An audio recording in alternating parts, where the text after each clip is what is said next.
Good afternoon, good evening, depending on what time zone you're in.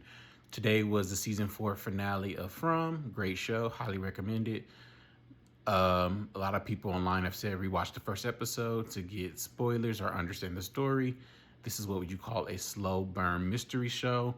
I did just rewatch the first episode. Here are my thoughts and the questions I wrote down. Lots of spoilers ahead, so if you already haven't watched the show, don't listen to this. One, Frank, the husband and father, was not killed at the beginning of the show. They keep saying that the family at the beginning of the show started the cycle over for this series or for what's going on in the story. So that's not true because Frank is alive and he's put up in lockup or the hole or whatever you want to call it. Julie's telling the story to Ethan as they're driving through wherever they're driving to before they get to Fromville or the tree or whatever. She says Norman sacrifices himself in the story she's telling. So that means that there's a sacrifice between siblings.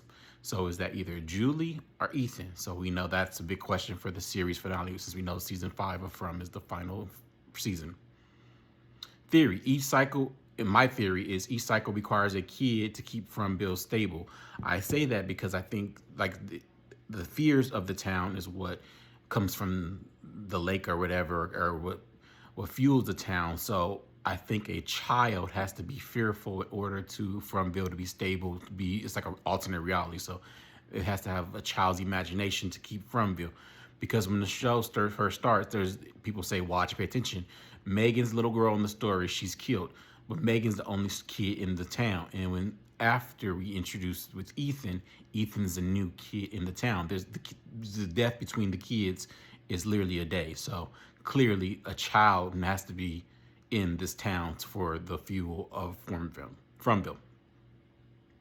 When the girl Megan dies at the beginning, Ethan's brought to the town. So the argument, that's the theory, that it has to be a child to keep Fromville stable.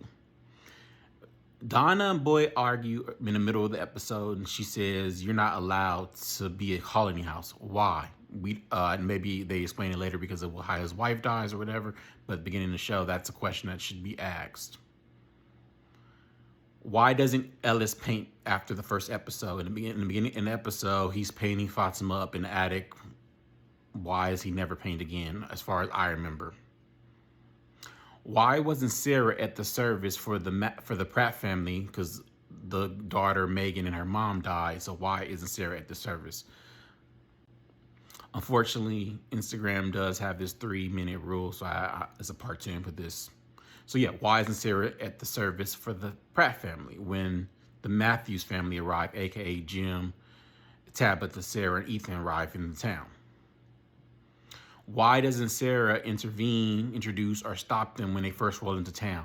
So with Sarah hearing the voices later on, we find out, was Sarah a part of this? Was Sarah not copious, but Sarah a part of this? She part of, like, I guess, an assailant in the prevailing cycle of Fromville. Tabitha explains to Jim they should do things in reverse. So when they're in the town, before they take the third cycle of driving through the town in a circle, she says we do things in reverse.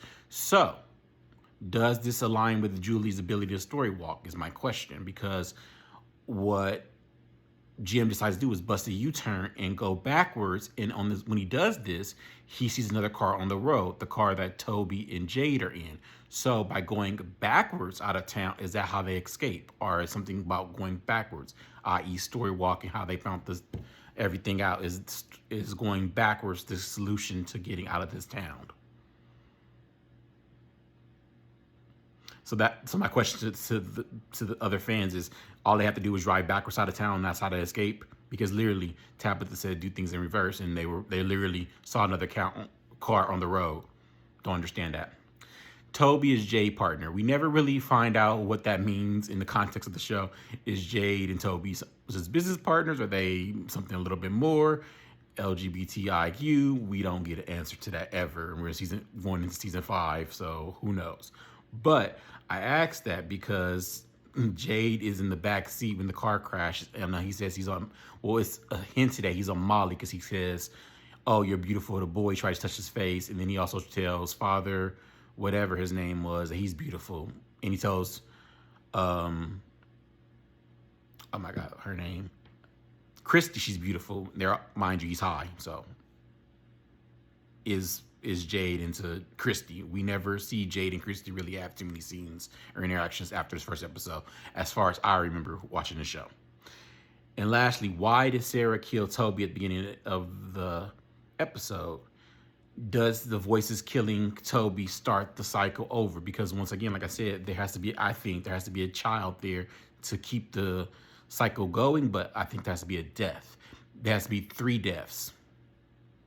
Because like I said, Megan and her mom are 2 of the deaths that happened before the Matthews family get there. So is Toby's death number 3?